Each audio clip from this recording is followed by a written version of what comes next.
We cannot ignore this earth that surrounds us, that feeds us, shelters us, replenishes our bodies and our souls, and stretches our imaginations, where animals, plants, air, water, all care for us.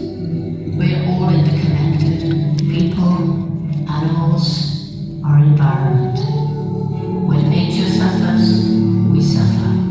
And when nature flourishes, we all flourish. I do believe in the possibility of a world where we can live in harmony with nature, but only if every one of us does our part to make that world a reality, so that when you look back over your journey, your life, you can truly say, I did make a difference.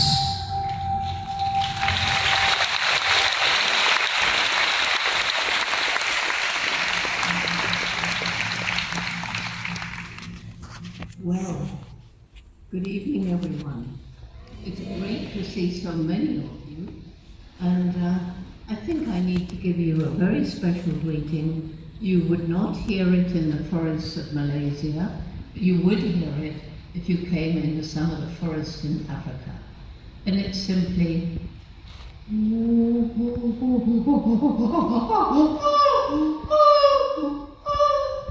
which simply means in chimpanzee, this is me, this is Jane.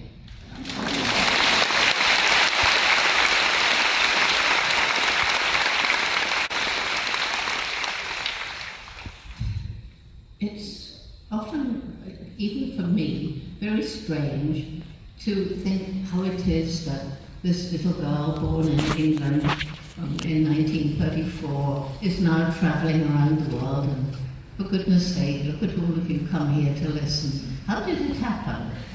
So, as we go through life, you know, we all need certain people to guide us, to pick us up when we fall down. And I feel so grateful to the people who have helped me. There's the Jane Goodall Institute staff. We've got 34 Jane Goodall Institutes around the world, and I'll introduce you to some of them later. And our Roots and Shoots youth, I'll introduce you to some of them as well. But the person that I most want to thank, can we put the lights back up so I can see people looking at them? So the person I most especially want to thank is my amazing mother. So I was born loving animals. We still don't have some lights. Lights, please. Let there be lights. Nothing happened. Oh well, I haven't got the right. Anyway, never mind. I was born loving animals, and I was lucky enough to have a very supportive mother. I mean, a lot of mothers, if they came into their child's room at night when they were 1.5 years old and found them with a whole handful of wriggling, dirty earthworms in their bed, would get angry, throw them out of the window. Mum very quietly said, let's put them back in the garden, they'll die if you keep them here. I don't remember this. I was 1.5 years old when she told me. But now my first real experience of watching animals happened when I was 4 years old. We lived in London, and there's not many animals in the big city. So what I remember vividly is being taken for a holiday in the country. And it was on a farm, a proper farm, when animals were grazing out in the fields. And thank you. Yes, thank you. Now I can see where your face is. So you can't actually go to sleep now. Anyway, I was given a job on this farm, and that was to help collect the hens' eggs. And there were about 6 or 8, I don't remember, wooden hen houses where they slept at night. In the daytime they pecked around in the farmyard. And around these little hen houses were nest boxes. So we went into the hen house, into the nest box where there was nice straw, and laid an egg. Well, apparently as I collected these eggs, I began asking everybody, I don't remember, but I began asking everybody, but there's the egg. So where on the hen is a hole big enough for the egg to come out? I couldn't see a hole like that. And so I remember vividly seeing a hen going into one of these hen houses, and I must have thought, she's going to lay an egg, so I crawled after her, and I could still hear her squawks, I suppose, of fear, and feel her wing pushing past me as she flew out. And again, in that little 4-year-old mind, I must have thought, well, this is now a dangerous place. No hen is going to lay an egg here, but I'm on the path of discovery. And I go into an empty hen house and I wait. And I wait. And I wait. Which is fine for me, but my poor mother had no idea what it was.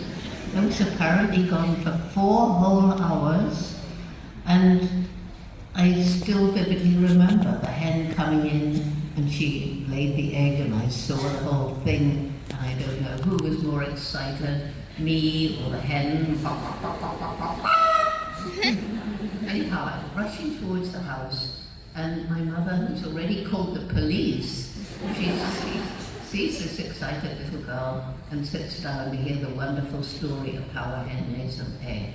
And I tell that story for a reason, because there you see the making of a little scientist, curiosity, asking questions, not getting the right answer, deciding to find out for yourself, making a mistake, and not giving up and learning patience.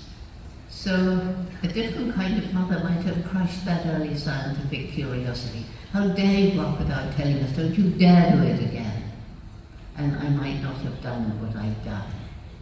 When I was growing up, way back then, there was no television, none of these modern gadgets. And so we learned from books. And my mother got books about animals thinking that Jane will learn to read more quickly. And it was when I was 8 years old, I got my own book for the first time, my very own book. We had very, very little money, so most of the books came from library. And this was the story of Dr. Doolittle. And then 2 years later, I used to save up my few pennies of pocket money and spend time in this little second-hand bookshop that I'd found. And on this occasion, I just had enough money to buy a small book. I still have it, and it was called Tarzan of the Apes. So I took it home and I read it from cover to cover, and 10-year-old little girls can be very romantic, and I fell passionately in love with this glorious lord of the jungle. And what did Tarzan do? He married the wrong Jane.